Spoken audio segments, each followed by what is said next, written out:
За микрофоныг нэггүй. За хууль санаачлагчид дараах зүйлсийг Алтангэр сайдаа. За нэгдүгээрт нь болохоор энэ төрөөс мэдээж одоо прокурор ч юм уу, шүүгч гэдэг юм уу, одоо нотариус гэдэг юм уу, яг энэ хууль хэрэгжүүлж байгаа байгууллагууд дээр бид нар ёс зүйн кодыг тавьж өгөх нь бол төр төсний зарчим, хуулийн зарчим гэж үзэж байгаа. Тэгэхээр яг энэ олон нийтийн хяналт тавьдаг иргэдийн мэдэх эрхийг нь бас дунд нь гүүр болж байгаа. Бас дээрэс нь дөрөв дэх засаглал гэж хилэгддэг ийм нийгмийн хүлээлттэй байдаг зүйл дээр хэвлэлийн эрхчлөөний хэвлэл мэдээллийн энэ хуулийг хийхдээ яг энэ одоо ёс зүйн зарчмуудыг энэ дээр давхар шаардах нь зөв үү гэдэг асуудал байгаа. Тэм учраас бол энэ гишүүдийн яриад байгаа хэвлэлийн эрхчлөө болон хэвлэл нийтлэх эрхчлөө хоёрыг хооронд нь хольж хотохгүйгээр тус нь авч үзэх нь зүйд нийцнэ гэж үзэж байгаа.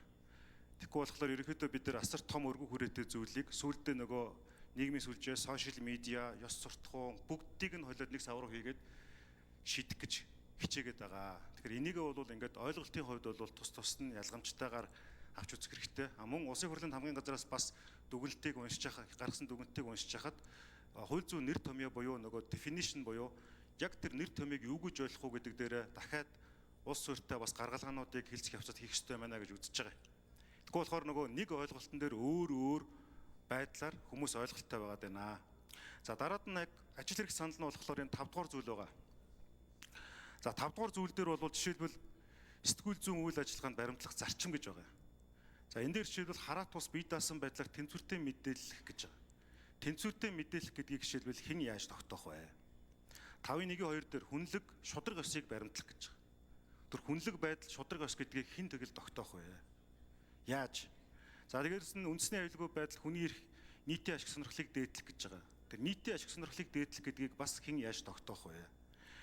За дээрэс нь 5.1-5 дээр хуулиар хамгаалагдсан нууцд хүндэтгэлтэй хандах гэж байгаа. Хүндэтгэлтэй хандах гэж жишээлбэл юу хэлж байгаа? Хүндэтгэлтэй хандахгүй байх гэвэл юу хэлэх юм? Хүндэтгэлтэй хандна гэвэл юу хэлэх юм? Энийг ямар хэмжүүрээр яаж тогтоох юм бэ гэдэг ойлголт. Яагаад энийг хэлж байгаа гэхээр энэ нь эргээд эрх мэдэлтэн албан тушаалтнуудын субъектив хандлагаар эргээд хүн хэлсдүүлэх ч юм уу хэлмэгдүүлэх шалтгаан болчих үедээ. Шалтгаан биш юмаа гэж бодоход шалтгаан болчих үедээ гэсэн болгоомжлол байгаа байхгүй.